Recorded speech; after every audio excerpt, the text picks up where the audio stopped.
Hello दोस्तों, स्वागत है आपका मेरे चैनल ऐशु नावेल वर्ल्ड में। अगर आपको इसके आगे के एपिसोड सुनने हैं तो वीडियो को लाइक और कमेंट कीजिए, साथ ही साथ मेरे चैनल को सब्सक्राइब कीजिए। चैप्टर 19। अब आगे। मोक्ष की नज़र घड़ी पर गई और उसने कहा, क्या डॉक्टर आ गए? बॉस की सर्जरी का टाइम लगभग हो गया है। हम बॉस के इलाज में देर नहीं कर सकते, लेकिन कौन जाकर उनसे बात करेगा? मोक्ष ने जैक पर नजर घुमाई और बोला, चलो रॉक पेपर सीजर खेलते हैं, जो हारेगा वह बॉस से बात करेगा। जैक ने कंधे उचकाए और बोला, यह आखिरी बार है। वह तब तक बॉस को भड़काना नहीं चाहता था जब तक वह बुरे मूड में थे, बेहतर होगा कि वह जीत जाए। मोक्ष जैक ने खेल शुरू किया, हमेशा की तरह इस बार भी जैक हार गया। उसने हार मान ली और अपने हाथों को रगड़ते हुए अदम्य के पास गया। उसने खुद को शांत किया और झुककर धीरे से बोला, बॉस, ऑपरेशन रूम में जाने का टाइम हो गया है। डॉक्टर ने कहा है कि आपका पैर उद्धरण चिन्ह। चले जाओ। ठीक है। मोक्ष जल्दी से एक तरफ हट गया। आखिर उसे हमेशा निराश क्यों होना पड़ता था? अदम्य चुपचाप फोन स्क्रीन को घुरता रहा। उसे दर्शी की कॉल का इंतजार था। उसके होंठ सिकुड़ हुए थे। वही सोचे बिना नहीं रह सका कि अभी तक दर्शी ने उसे मैसेज क्यों नहीं किया। ये समय उसका सुकून से भरा होता था। तो क्या बात हो गई कि उसने उससे बात नहीं की? क्या ये संभव है कि उसे उसकी बिल्कुल भी परवाह नहीं है? इस सोच से ही अदम्य की आंखें ठंडी हो गई। इस भी जैक उदास होकर सोच रहा था कि आखिर क्या हो रहा है। उसने मन में सोच लिया, कहीं ये गलती मेरी तो नहीं है। कुछ और पलों तक इंतजार करने के बाद अदम्य ने आखिरकार हार मान ली। ऐसा लग रहा था कि वह आखिरकार उससे बात नहीं करने वाली। उसकी आंखों में निराशा साफ दिख रही थी। वह अपना फोन मोक्ष को देने ही वाला था कि अचानक उसका फोन बज उठा। रिंगटोन की आवाज सुनकर अदम्य ने जल्दी से स्क्रीन पर नजर डाली। छोटी बच्ची शब्द देखकर अदम्य की आंखें चमक उठी। उसने जल्दी से अपना फोन उठाया। हेलो। दर्शी अपने बेड पर बैठी हुई थी। फोन बजने के तुरंत बाद उसने जानी पहचानी आवाज सुनी तो वह हैरान रह गई, लेकिन उसने इस बारे में ज्यादा नहीं सोचा और पूछने से पहले अपने गले को साफ करते हुए बोली, मैं बस ये पूछना चाहती थी कि डॉक्टर ने आपके पैरों के बारे में क्या कहा? उद्धरण चिन्ह। क्या तुम्हें मेरी चिंता हो रही है? अदम्य की आवाज बहुत नर्म थी। हम। दर्शी अपने बेड पर बैठ गई और अपने पिलो को गले लगाते हुए बोली, बेशक। वह न केवल परेशान थी बल्कि उसे दुख भी हो रहा था। अगर इस जीवन में उसके पैर को कुछ हो जाता तो वह खुद को कभी माफ नहीं कर पाती। उसका जवाब सुनकर अदम्य को काफी अच्छा महसूस हुआ। उसका स्वर और भी नर्म हो गया। इसका इलाज संभव है और इसमें चिंता करने वाली कोई बात नहीं है। आखिरकार अब जाकर दर्शी ने राहत की सांस ली। ठीक है, आपको डॉक्टर की बात सुननी होगी और इलाज में उनका सहयोग करना होगा। मैंने सुना है कि ठीक होने के बाद का समय बहुत जरूरी होता है। दर्शी ने ऑनलाइन मिली सारी जानकारी सुनानी शुरू कर दी। वह लगभग एक टीचर बन गई थी जो एक छोटे बच्चों को पढ़ा रही हो। अदम्य शांति से उसकी लगातार बकबक सुनता रहा। उसे काफी अच्छा महसूस हुआ। उसने कभी पहले उसे इतनी बात नहीं की थी, खासकर उसकी परवाह करने वाली चीजों के बारे में। दर्शी को आखिरकार एहसास हुआ कि वह काफी देर से बात कर रही थी और उसे थोड़ी शर्मिंदगी महसूस हुई, इसलिए उसने खुद को रोका और बोली, ठीक है, मुझे लगता है कि अब तुम्हें जाना चाहिए। क्या तुम व्यस्त नहीं हो? उद्धरण चिन्ह। नहीं, मैं व्यस्त नहीं हूँ, अदम्य ने तुरंत जवाब दिया। जैक को और मोक्ष एक दूसरे को देखने लगे, जैसे कहना चाह रहे हो, बॉस आप इतना झूठ कैसे बोल सकते हैं? अगर आप जल्दी नहीं गए तो डॉक्टर यहाँ आ जाएंगे। सौभाग्य से दर्शी को अदम्य की बातों पर भरोसा नहीं हुआ। वह जानती थी कि भले ही वह ऑपरेशन बेड पर क्यों न लेटा हो, तब भी अदम्य उसे सबसे पहले रखेगा। उसने अदम्य से कहा कि वह बाद में उससे बात करेगी। फोन कटने के बाद अदम्य ने बिना मन के अपना फोन नीचे रखा। उसे महसूस हुआ कि अभी भी उसका मन दर्शी से बात करने का था। उसका दिल शांत नहीं था। उसे उसकी बहुत याद आ रही थी। वो खुद को दर्शी के बारे में सोचने से रोक नहीं सका। बॉस, चलिए, ऑपरेशन का टाइम हो गया, मोक्ष ने पास आकर कहा। अदम्य ने अपनी नजरें उठाए और अपना फोन दूर रखने से पहले सिर हिलाया। एक पल रुकने के बाद उसने धीरे से कहा, जैक 3 दिन बाद वापस जाने के लिए फ्लाइट चेक करो।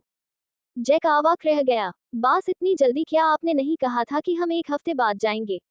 डॉक्टर ने साफ साफ कहा था कि आज सर्जरी के बाद अदम्य को कई दिनों तक देखभाल की जरूरत है। अगर सबसे कम कहे तो कम से कम एक हफ्ता। क्या 3 दिन की छुट्टी बहुत जल्दी है? नहीं है। उद्धरण चिन्ह। जैक बोलने में हिचकिचाया। हालांकि वह अदम्य से बहुत डरता था, लेकिन उसे उसकी बहुत परवाह भी थी। मैं अपने शरीर को अच्छी तरह से जानता हूँ। अदम्य के चेहरे पर उदासीनता भी, लेकिन वो खुश भी था। ऐसा लग रहा था कि दर्शी से फोन पर बात करने के बाद वह अच्छे मूड में था। जैक उसे मनाना चाहता था, लेकिन अदम्य ने उसके इरादे को भांप लिया था और उसे रोककर बोला, अभी जाकर फ्लाइट टिकट चेक करो। अगर बुक करोगे तो छोटी बच्ची को बता देना। अचानक अदम्य को कुछ और तुझा और उसने कहा, भूल जाओ, मैं खुद उसे बता दूंगा। जैक ने चुपचाप सिर हिलाया। अगले दिन दर्शी बहुत शांत थी। मानारा के कहने के बावजूद भी वह बाहर नहीं गई। वह एक हफ्ते में होने वाली सगाई के बारे में सोच रही थी। उसके पिछले जीवन की एंगेजमेंट पार्टी उसके लिए एक बुरी याद की तरह थी। उसे याद आया कि उसके बुरे व्यवहार के कारण अवस्थाना परिवार उससे पूरी तरह से निराश था और वह शादी के कॉन्ट्रैक्ट को खत्म करना चाहते थे। दूसरी तरफ अदम्य ने सगाई के लिए बहुत कुछ किया था, लेकिन उसने कभी नहीं सोचा था कि दर्शी वहां आएगी ही नहीं। उसने अदम्य को फोन करके उसके अपंग होने पर भी बहुत कुछ सुनाया था और यह भी कहा था कि वह उसकी लाइफ में कभी वापस नहीं आएगी। दर्शी जो पहले से ही टूटा हुआ था, वह पूरी तरह से हार गया था। अपने पिछले जन्म के किए गए कामों को याद करके दर्शी के सिर में तेज दर्द होने लगा।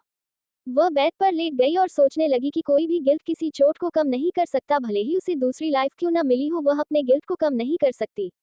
क्या होता अगर उसे ये दूसरी लाइफ नहीं मिलती, तो वह कितने लोगों के दुखों का कारण होती। अभी दर्शी उदास ही थी कि तभी वहां बूढ़ी मेड आई और दर्शी को देखते ही बोली, मिस क्या बात है। उद्धरण चिन्ह। दर्शी उदास होकर बोली, मैं मरना चाहती हूँ। बूढ़ी मेड चौंक गई और बोली, मिस आप निराश मत होइए, आपको ये सब नहीं सोचना चाहिए। एक मिनट, क्या आप शादी करने के बारे में दोबारा सोच रही है? हम इस पर बात कर सकते हैं। अगर आप वाकई में शादी नहीं करना चाहती तो कोई बात नहीं। मेड के घबराए हुए चेहरे से दर्शी को देख रही थी। दर्शी काफी भावुक हो गई थी। नहीं, ऐसा कुछ नहीं है। मुझे बस ऐसा लगता है कि मैंने अतीत में बहुत सारी बेवकूफियां की है। चलिए इस बारे में बात नहीं करते, ये सब अतीत की बात है। इस बार सब कुछ अलग होगा, दर्शन ने मन ही मन सोचा। बूढ़ी मेड ने राहत की सांस ली जब उन्होंने दर्शी को देखा कि वह ठीक है, तो उन्होंने दर्शी को आइसक्रीम देते हुए कहा, बाहर बहुत गर्मी है, आपको थोड़ा आइसक्रीम खाना चाहिए। दर्शी ने भी आइसक्रीम ले ली और मजे से आइसक्रीम खाने लगी। नीचे एक कार आकर रुकी। दोपहर के 2 बजे बज रहे थे। दर्शी ने सोचा कि क्या उसके पिता वापस आ गए हैं। दर्जी जल्दी से खिड़की की तरफ भागी और जब उसने बाहर देखा तो पाया कि वह उसका भाई अजय था। अजय को देखते ही दर्शी की आंखों में चमक आ गई। अचानक उसे कुछ याद आया और वो बोली, आंटी मैं आइसक्रीम बाद में खाऊंगी, मुझे अभी बाहर जाना है। दर्शी तुरंत सीढ़ियों से नीचे भागी। अजय के लिविंग रूम में कदम रखते ही उसकी नजर सीढ़ियों से भागती दर्शी पर पड़ी। अपनी छोटी बहन को देखते ही अजय का चेहरा नर्म हो गया। उसने दर्शी को रोकते हुए पूछा, तुम इतनी तेजी से कहाँ जा रही हो? उद्धरण चिन्ह। मैं तो आपसे मिलने आ रही थी। आप इतनी जल्दी क्यों आ गए? उद्धरण चिन्ह। मैंने आज सारा काम जल्दी खत्म कर लिया, इसलिए सोचा कि घर आकर तुमसे बातें भी कर लूंगा। वैसे तुम्हें इतना तेज नहीं भागना चाहिए, क्या होता अगर तुम गिर जाती? उद्धरण चिन्ह। दर्शी ने उत्साहित होकर कहा, भाई मुझे शॉपिंग पर जाना है, चलो बाहर चलते हैं। वह सगाई की पार्टी में अदम्य को हैरान करना चाहती थी, इसलिए उसने कुछ खास लेने के बारे में सोचा। अजय भी बिना मन के उसके साथ जाने लगा। जैसे ही वह बाहर जाने वाले थे, एक नौकर ने फ्लावर पॉट अचानक उनके सामने फेंका। दर्शी जोर से चिल्लाई। दर्शी पूछने ही वाली थी कि क्या हुआ, लेकिन फिर जब उसने जमीन पर बैठी लड़की को देखा तो उसके चेहरे पर शिकायत के भाव आ गए। दर्शी अपना हाथ बढ़ाने वाली थी, लेकिन उसने तुरंत अपना हाथ वापस खींच लिया। वह अंजलि थी। दर्शी ने सोचा था कि बाहर निकलने के डर के बाद अंजलि अच्छे से बर्ताव करेगी, लेकिन उसे उम्मीद नहीं थी कि वह अभी भी उसके भाई को आकर्षित करने की कोशिश करेगी। दर्शी की आंखों में घृणा साफ झलक रही थी। दूसरे को शायद पता न हो, लेकिन अंजलि क्या करने वाली थी दर्शी को बहुत अच्छे से पता था। अंजलि हमेशा साधना जैसे अमीर परिवार में शादी करना चाहती थी और एक अमीर पत्नी बनना चाहती थी। उसका लक्ष्य अजय था। पिछले जीवन में दर्शी अच्छे से जानती थी कि अंजलि ने अजय को फंसाने के लिए बहुत कुछ किया, लेकिन फिर भी उसने उसकी मदद की और अजय को भी अंजलि के साथ बाहर जाने और खाने पर जाने के लिए मजबूर किया। हालांकि अजय ने उसे शादी नहीं की, फिर भी वह उसके कारण कभी शांति से नहीं रह पाया। यहाँ तक कि अंजलि को अंत में उसे बड़ी रकम देनी पड़ी ताकि वह उसकी जिंदगी से जा सके। जब दर्शी ने इस बारे में सोचा तो उसके दिल में गुस्सा उबलने लगा। अंजलि जमीन पर बैठ गई, उसके हाथ में चोट लगी थी। सर, मुझे उम्मीद नहीं थी कि आप इतनी जल्दी वापस आ जाएंगे, क्या आपको कोई परेशानी है? अचानक अंजलि ने फिक्र जताते हुए पूछा। अंजलि की आवाज सुनकर दर्शी को एक पल के लिए लगा कि यह अंजलि है या कोई और, क्योंकि उसकी आवाज प्यार से भरी थी। अंजलि ने जब अजय की कार को देखा तो पहले ही यह सब प्लान कर लिया था। पिछली बार दर्शी ने अंजलि से जब बात की थी तो अजय वहां नहीं था, इसलिए उसे उनके रिश्ते के बारे में कुछ भी नहीं पता था। जब उसने अंजलि को नौकरों की ड्रेस में देखा तो उसने पूछा, तुम इन कपड़ों में यहाँ क्या कर रही हो? अजय ने उलझन में पड़कर सोचा। अजय को यह अजीब लगा कि अंजलि और दर्शी बहनों की तरह एक दूसरे के करीब रहती थी और अंजलि हमेशा दर्शी के ब्रांडेड कपड़े पहनती थी। अंजलि ने दर्शी की ओर घबराते हुए देखकर कहा, मैंने हाल ही में नौकरी बदल ली है। उसने धीमे और स्पष्ट तरीके से कहा, क्योंकि वह जानती थी कि अगर दर्शी के साथ उसका झगड़ा हुआ तो अजय दर्शी की साइड ही लेगा। उसका यह इरादा नहीं था। वह अजय को अपना कमजोर चेहरा दिखाना चाहती थी ताकि उसे सहानुभूति प्राप्त हो सके और वे दोनों एक दूसरे के करीब आ सके। अजय स्वभाव से सौम्य था, उसे अपने लोगों के प्रति बहुत अच्छी भावना थी, वह उन्हें कभी अनदेखा नहीं करता था। जैसे ही अजय ने अपना हाथ उसे उठाने के लिए बढ़ाया, अचानक दर्शी ने उसके बाह को पकड़ा और बोली, अंजलि तुमने अचानक से ऐसे फ्लावर पॉट कैसे गिराया, मैं तो डर ही गई थी। अजय तुरंत रुक गया और उसकी ओर देखते हुए बोला, क्या हुआ?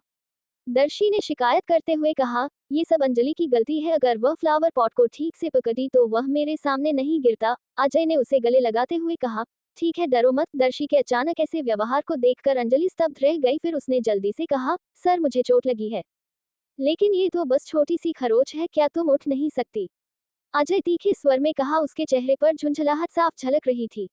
अंजलि हैरान रह गई और जल्दी से उठकर खड़ी होकर बोली, सर मेरा यह मतलब नहीं था, मुझे माफ कर दीजिए। तुम्हें मुझसे नहीं दर्शी से माफी मांगनी चाहिए, अजय ने घूरते हुए कहा।